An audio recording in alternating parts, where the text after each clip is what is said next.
Hey everyone, thank you for joining today's video. We have got, finally, the Aero Arms APC9K review. This has been a year in the making, just a little bit more than that.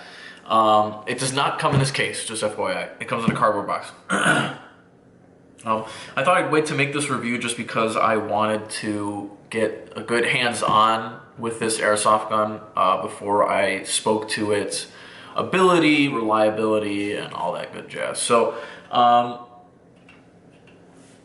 without further ado, the APC9, oh, it's upside down for you guys.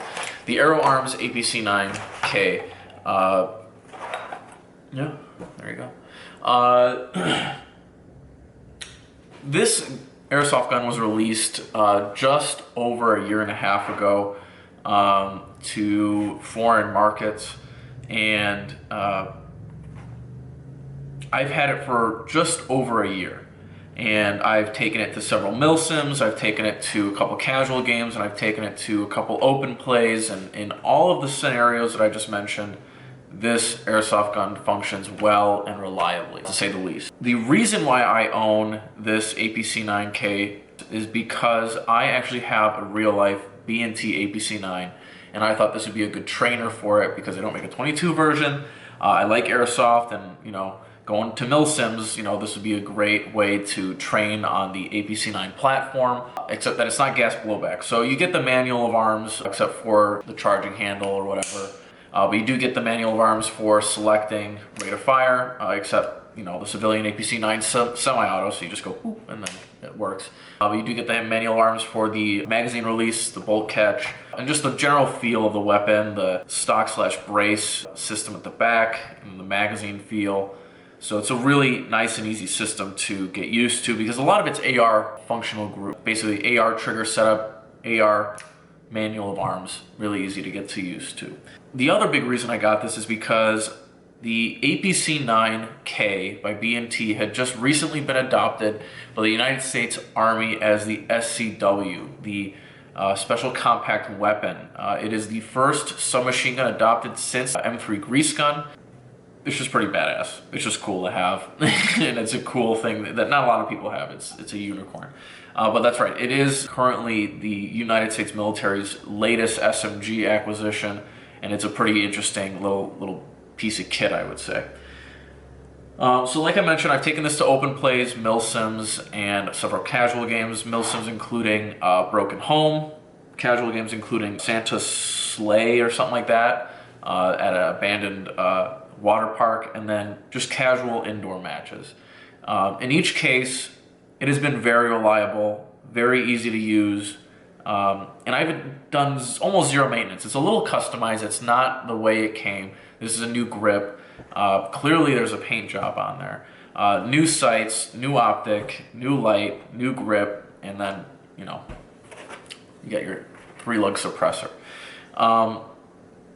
But yeah, it's been working great. Range, not that great. I mean, just like every SMG, not that great, but accurate, yes.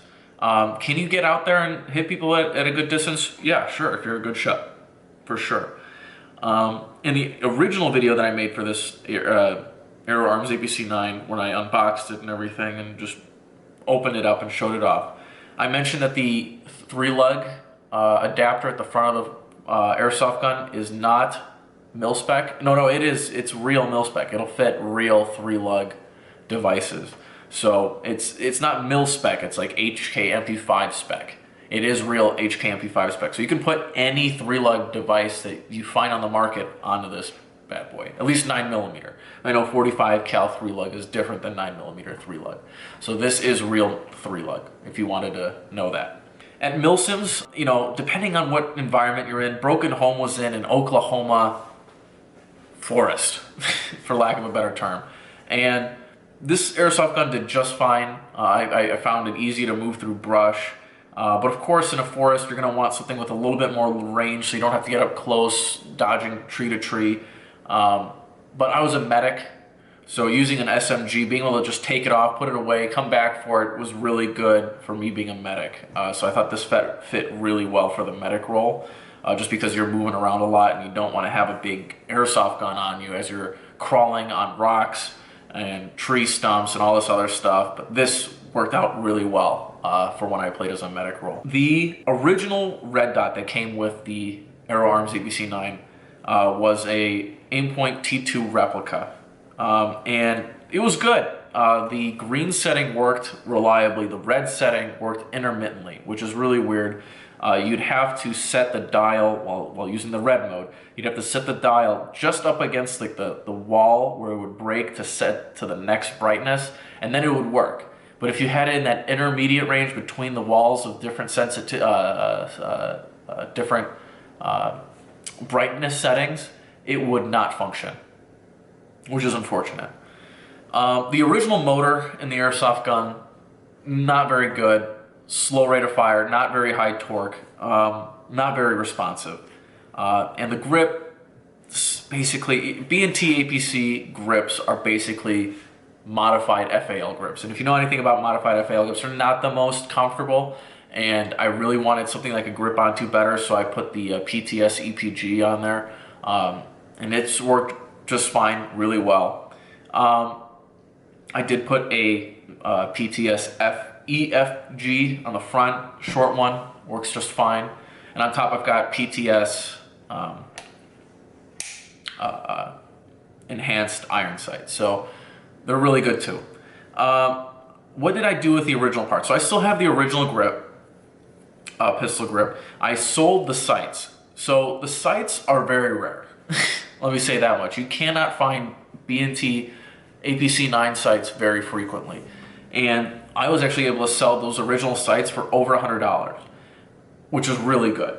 So if you're interested in getting this Airsoft gun and you want to recoup some of that cost, you could probably sell the Aimpoint T2 replica on its own to a friend for a good amount of cash, and then the sights on top for another good amount of cash. And then if someone's trying to do some sort of weird B&T clone, maybe the B&T 15, which is a Hanel CR223 clone, which is basically just a 416 clone, you can sell them the pistol grip.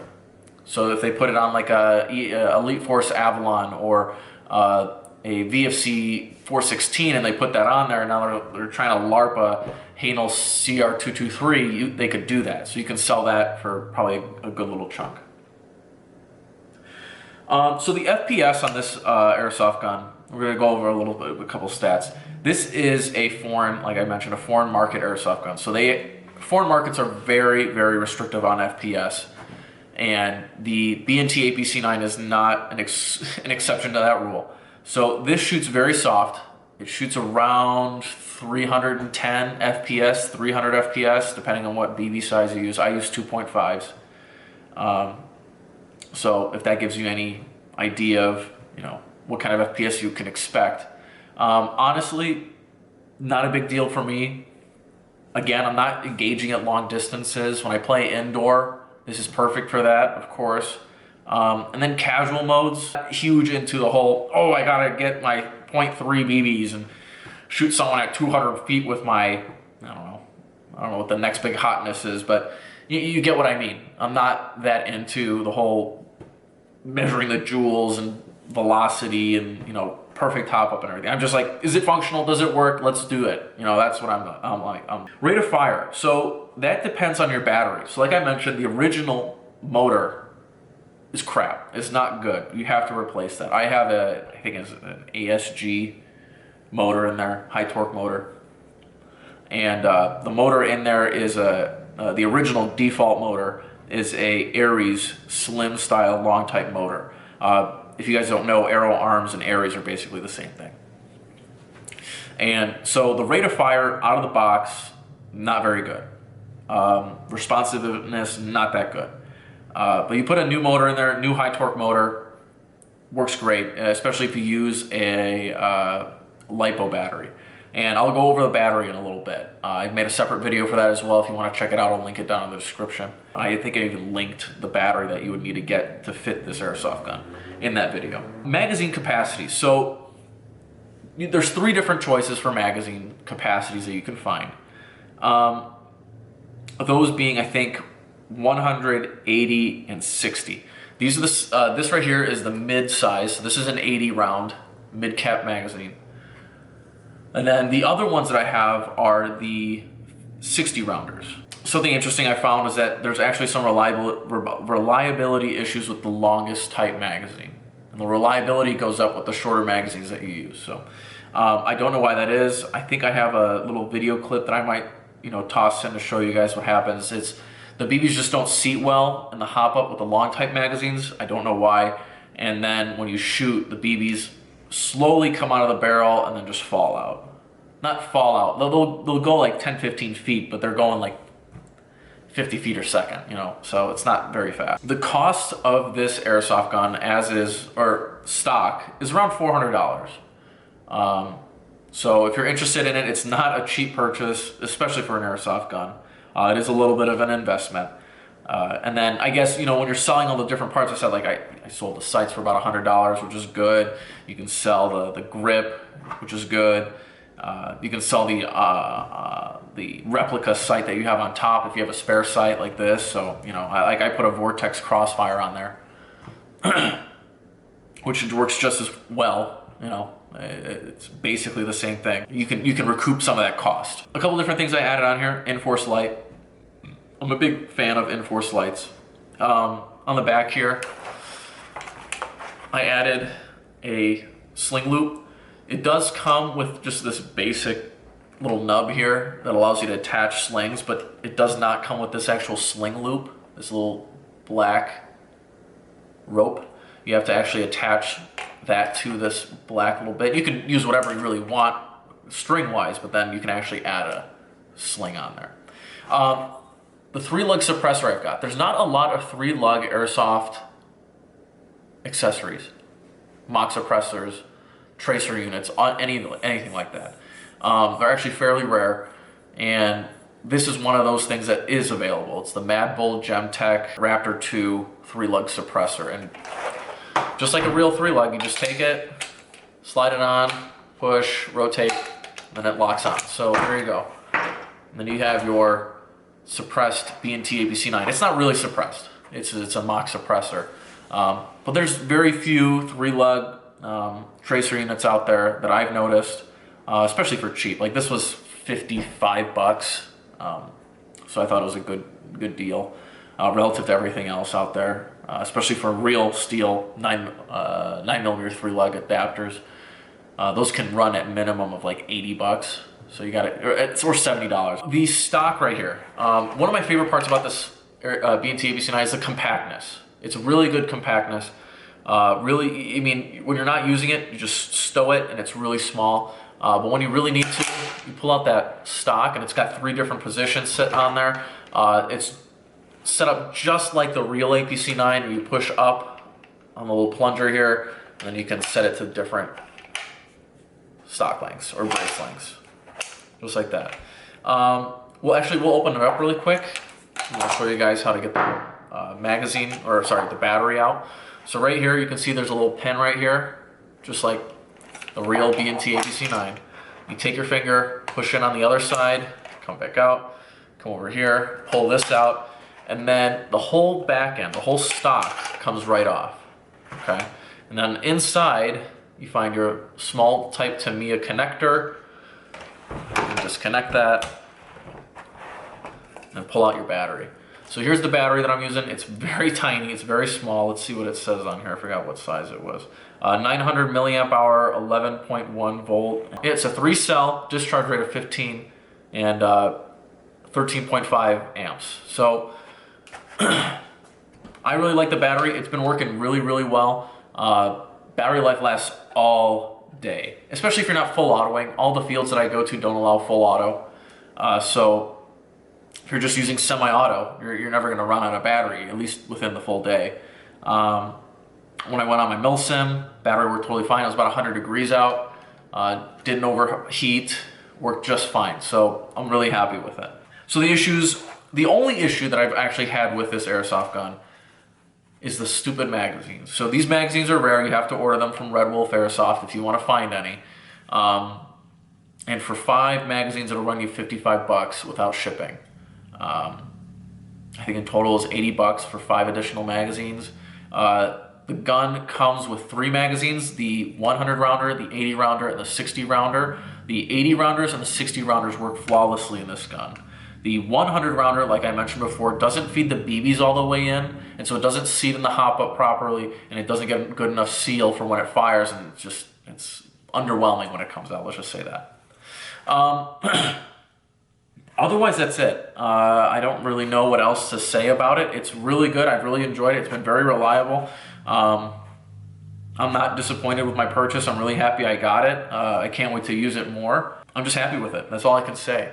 It's a good airsoft gun, great for indoor, good for casual play. If you're going to be doing milsims, I mean, indoor milsims, hands down, this is great, especially because it was recently adopted, the real steel version, was recently adopted by the United States military. So if you're going to go LARP, and you're going to be a security force guy, this is the one you want. The SCW, the APC9K Pro, which is what the United States Army adopted. Clearly, the paint job's custom. I just took, what was it, Cryptek paint or something like that, and just painted over, metallic on top, flat on the bottom. I like it. It looks grungy to me. I know it looks a little, to some people, but I mean, I enjoy it. I've actually gotten some comments about it. Like, people actually like the fact that it doesn't look perfect. They like the fact that it looks a little more grungy, and I'm really happy about that. Really good airsoft gun. Really enjoyed it so far. Can't wait to keep using it. It's just been kicking. People have been saying, no, Ares has got terrible quality. I understand that. It's not the best company. You know, Aero Arms is not known in North America. But it's been working great. It really has. It's been working really, really well. And I think the footage that that I've recorded, I've shown on my channel, I'm sure I've thrown several things in throughout the video, highlight that as well, that it works fine and it works well. Guys, again, thank you very much for watching. Comment or subscribe. If you have any questions about the Aero Arms APC9, definitely throw them down in the comment section down below. I'll get to the questions for sure. But I really appreciate you guys watching, and I'll see you guys all later on. Adios.